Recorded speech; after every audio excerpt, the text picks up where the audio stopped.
તમે ઘર લો તો એમાં જમીનનું પરીક્ષણ બહુ જ જરૂરી છે એની અંદર.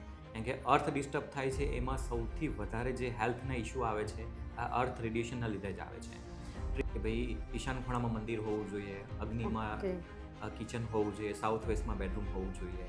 ઓકે. પણ એના ઉપરાંત પણ એ બધું બનાવ્યા પછી પણ એનર્જી જો બેલેન્સ નહીં થાય તો માણસને પ્રોબ્લેમ આવી શકે છે. ખાસ કરીને બેડ ઉપરથી માણસ 7 થી 8 કલાક એક જ જગ્યાએ સૂઈ જાય છે. ઓકે. તો એ જગ્યા પરથી એ લાઈન અર્થમાંથી નીકળતી જે ઇલેક્ટ્રોમેગ્નેટિક લાઈન છે એ ત્યાંથી ક્રોસ થતી હોય અને માણસ જો 7 થી 8 કલાક ડેલી સૂઈ જાય છે તો એને લાંબા સમય પછી વગર વ્યસને પણ કેન્સર થવાની શક્યતા વધી જાય છે. હેલો વ્યુઅર્સ, આજે આપની સાથે છે founder of third eye energy વાસ્તુના એક્સપર્ટ આચાર્ય મુકેશ ચૌધરી, કે જે છેલ્લા 12 યર્સથી આ ફિલ્ડ સાથે જોડાયેલા છે અને ઘણું બધું ડીપ નોલેજ ધરાવે છે.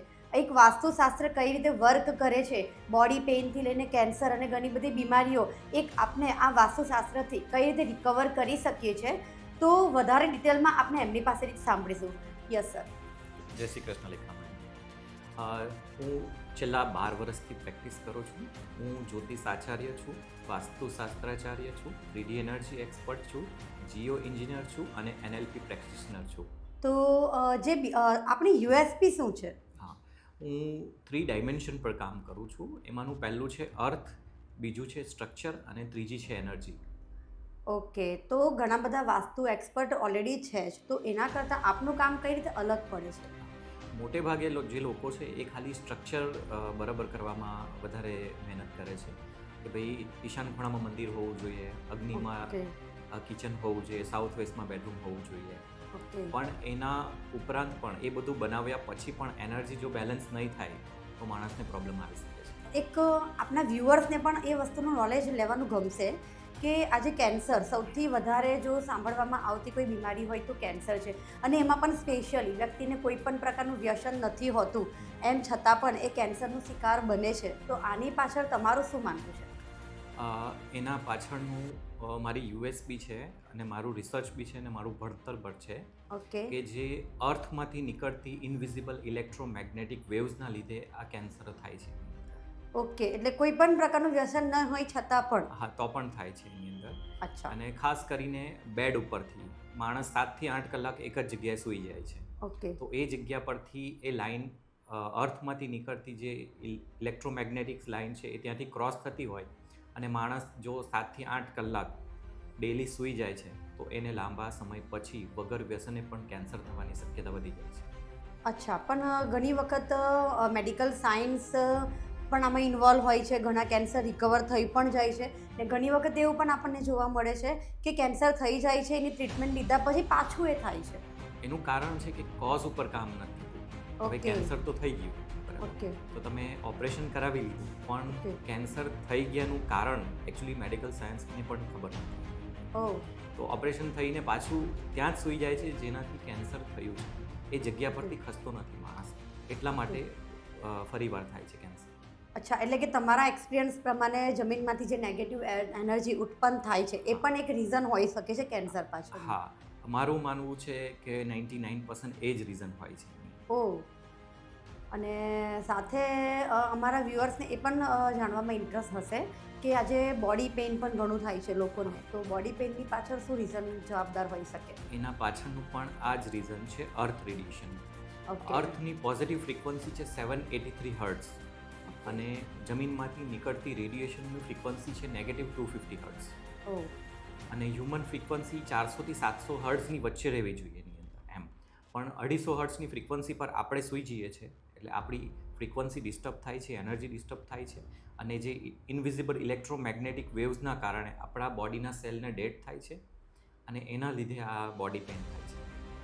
ઓકે, મતલબ હું કદાચ એવું સમજી શકું છું કે જ્યારે પણ આપણે કોઈ ઘરની પસંદગી કરીએ છીએ તો ત્યારે જ જેમ આપણે વાસ્તુ જોઈએ છે તો ત્યારે જ આ બધી જ વસ્તુનું જો પ્રોપર કદાચ ધ્યાન રાખવામાં આવ્યું હોય તો કદાચ આ ચાન્સીસ ઓછા થઈ જાય. 100% મેડમ. ઓહ. સૌથી પહેલાં તમે ઘર લો તો એમાં જમીનનું પરીક્ષણ બહુ જ જરૂરી છે. કારણ કે અર્થ ડિસ્ટર્બ થાય છે એમાં સૌથી વધારે જે હેલ્થના ઇશ્યુ આવે છે આ અર્થ રેડિયેશનના લીધે જ આવે છે. ટ્રીટમેન્ટ તો બહુ બધી છે, બરાબર, ઓકે. હજારો ડૉક્ટર પણ છે, પણ એકચ્યુઅલી શાનાથી થાય છે એ લોકોને નથી ખબર. તો Okay. લોકોને જાગૃત થવાની જરૂર છે. આટલી અમથી નાની ઘરની અંદર જ એ રીઝન છે એમનું. જો એ ચેક કરાવીને એ રેડિયેશનને હાર્મોનાઇઝ કરાવી શકે છે. ઓકે, તો શું તમે આપના વ્યુઅર્સને એ કંઈક સોલ્યુશન આપી શકો કે ઘરની પસંદગી કરવી હોય તો કઈ બાબતનું ધ્યાન રાખવું જોઈએ? ઓફકોર્સ ઘર લેવા માટે પહેલાં તો તમારે પર્સનલી જે વ્યક્તિની કુંડલી બહુ જ જરૂરી છે. કેમ કે એક જ ઘરમાં એક માણસ કરોડપતિ થઈ શકે છે, બીજો રોડપતિ પણ થઈ શકે છે. તો સૌથી પહેલાં જે વ્યક્તિના નામ પર ઘર લેવાનું હોય એની કુંડલી એનાલાઇઝ કરવી બહુ જ જરૂરી છે કે ભાઈ એમના માટે કઈ એનર્જી સુટેબલ છે ને એના પછી ઘરની પસંદગી કરવી જોઈએ. ફ્રેન્ડ્સ, વ્યક્તિ ઘર તો લે છે, વાસ્તુશાસ્ત્રીને પણ બોલાવે છે, પણ એ વાસ્તુશાસ્ત્રીનું માનતો નથી. નાની નાની બાબત ચલાવી લે છે, પણ એ જ નાની બાબત આગળ જઈને ઘણા વર્ષો પછી એટલું મોટું ઇવેન્ટ ક્રિએટ કરે છે, એનાથી માણસને પસ્તાવો થાય છે અને પાછું ઉભરી નથી શકતો. જેવી કે કરોડો રૂપિયાની લોસ થઈ જાય, કેન્સર થઈ જાય, મોટું એક્સિડન્ટ થઈ જાય. માણસ ઇન્ટિરિયરનું બજેટ તો લગભગ ડબલ કરી નાખે છે, પણ વાસ્તુમાં એટલું બધું ધ્યાન આપતો નથી. ઘણી બધી બાબતો એ ઇગ્નોર કરે છે. તો ફ્રેન્ડ્સ, મારું એ જ કહેવું છે કે નાની નાની એનર્જી પણ જો ડિસ્ટર્બ થઈ હોય તો તમે ઇગ્નોર નહીં કરો, એની રેમેડીઝ કરાવી દો કે આગળ જઈને એ બહુ મોટું સ્વરૂપ નહીં લઈ લે. તો મુકેશજી, જેમ તમે કીધું કે ઘરને સ્કેનિંગ કરાવવું જોઈએ, પણ એ સ્કેનિંગ કઈ રીતે થઈ શકે છે? મારી પાસે ઇન્ડિયાનું પહેલું ફ્રીક્વન્સી બેઝ એનર્જી સ્કેનર છે, જે તમારા ઘરની ઉર્જાને એનર્જીને ચેક કરે છે.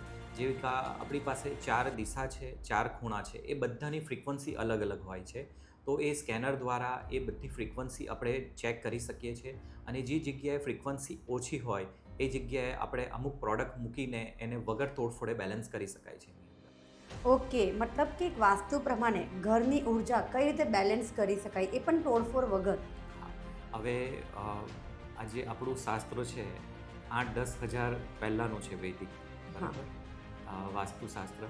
હવે આ યુગ બદલાઈ ગયો છે, આ કલયુગ છે. તો સેમ પ્રિન્સિપલ આપણે એપ્લાય નથી કરી શકતા કે જગ્યાનો અભાવ છે, ફ્લેટ સિસ્ટમ છે, આપણે સેમ વાસ્તુ પ્રમાણે ઘર બનાવી નથી શકતા. ઓકે. પણ આપણે ઉર્જા સંતુલિત કરી શકીએ છીએ. આપણે કર્મ કરીએ છીએ શરીરથી. શરીર બન્યું છે 5 તત્વથી અને 5 તત્વ આ 7 ચક્રની અંદર રૂલ કરે છે, જે બોડીની અંદર છે. એ પોઝિટિવ એનર્જી તમારા બોડીના સરાઉન્ડિંગ તમે ક્રિએટ કરશો તો તમને એનર્જી સારી મળશે, તો તમે જે કર્મ કરશો એ સારા કરશો.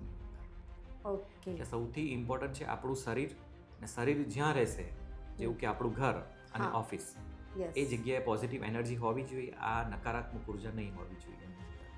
મતલબ હું એમ કહી શકું, પોઝિટિવ એનર્જી વર્ક્સ એવરીવેર. હા, બધી જગ્યાએ એની અંદર. Okay, okay. અર્થ રેડિયેશનથી કેન્સર તો ખબર છે, પણ બીજા કયા કયા એવી બીમારી હોય છે કે જે આજના યંગ જનરેશનમાં ઘણી જોવા મળે છે?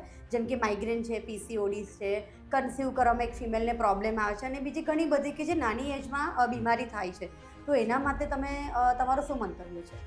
એકચ્યુઅલી આ બોડી ડિસ્ટર્બ થાય છે ને, આ અર્થ રેડિયેશનથી હાથનો દુખાવો, પગનો દુખાવો, કમરનો દુખાવો, માથાનો દુખાવો, માઇગ્રેન રહેતું હોય, કન્સીવ કરવામાં પ્રોબ્લેમ આવતી હોય, મિસકરેજ હોય, ઘણી બધી પ્રોબ્લેમ આનાથી જ થાય છે.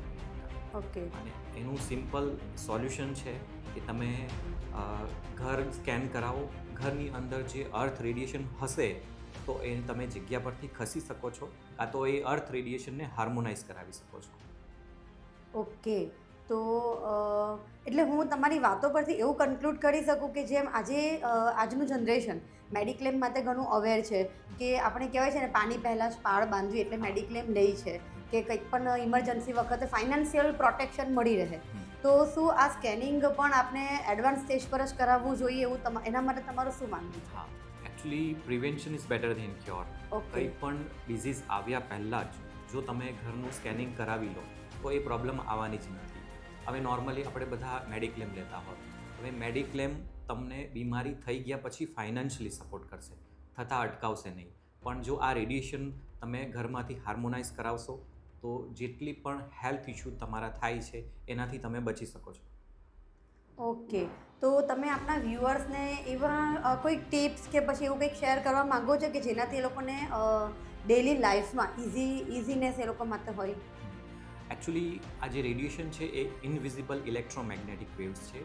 આ સ્કેનર દ્વારા જ સ્કેન કરાવી શકાય છે. તો એના માટે તો નરી આંખે એ વસ્તુ જોઈ શકાતી નથી, પણ જેટલા બી તમને કોઈ પણ બોડી પેઇન થાય છે એટલે તમારે સમજી જવું કે ત્યાંથી એ રેડિયેશન પસાર થાય છે.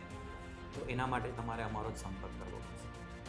Okay, thank you so much Mukeshbhai કે તમે આટલા ઘણા બધા સરસ તમારા એક્સપિરિયન્સ અમારી સાથે શેર કર્યા. અમારા વ્યુઅર્સને પણ મને એવું લાગે છે કે આમાંથી કંઈક ને કંઈક તો સોલ્યુશન મળશે જ, કે જનરલી કહેવાય છે ને કે ઘણું બધું કરવા છતાં પણ કંઈ વસ્તુનું રિઝલ્ટ નથી મળતું.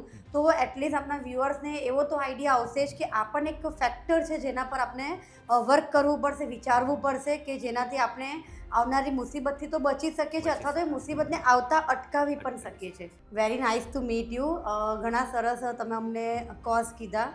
જનરલી કે લોકોનું માઇન્ડસેટ તો એવું જ હોય છે કે વ્યસન કરો છો તો કેન્સર થાય છે, અથવા તો ઇરેગ્યુલર આપણી અમુક હેબિટ્સ હોય છે એના લીધે પણ આપણે અમુક બીમારી આવે છે, અથવા તો કહેવાય ને ખાણીપીણી જે પણ એક રીઝન તો છે, પણ એક બીજા પણ ઘણા રીઝન્સ રિસ્પોન્સિબલ છે.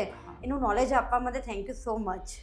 આપણે મુકેશભાઈને આજે જે સાંભળ્યા એના પછી મને એવું ફીલ થાય છે કે બીમારી પાછળ ઘણા બધા કારણ જવાબદાર તો હોય જ છે, પરંતુ આ પણ એક રીઝન છે કે આપણું સ્કેનિંગ, પછી આપણું ઘરનું સ્કેનિંગ હોય છે કે પછી આપણી બોડીનું સ્કેનિંગ હોય છે, એટલે ઘણી બધી કે જમીનમાંથી જે ઉર્જા ઉત્પન્ન થાય છે એ પણ એક રીઝન છે. કોઈ પણ પ્રકારની બીમારીનું મૂળ કારણ જે હોય છે એ પણ એક હોઈ શકે છે. તો ફ્રેન્ડ્સ, હું તો અહીં એટલો જ મેસેજ આપવા માંગીશ કે જો આપણી આજુબાજુ આવી કોઈ પણ વ્યક્તિ જો આપણને દેખાય છે, અથવા તો આપણે પોતે પણ કેમ નહીં, તો એક વખત આચાર્ય મુકેશ ચૌધરીનો કોન્ટેક્ટ જરૂરથી કરવો જોઈએ. આચાર્ય મુકેશ ચૌધરી કે જેમની ડિટેલ નીચે ડિસ્ક્રિપ્શનમાં આપી જ છે. તો થેન્ક યુ સો મચ.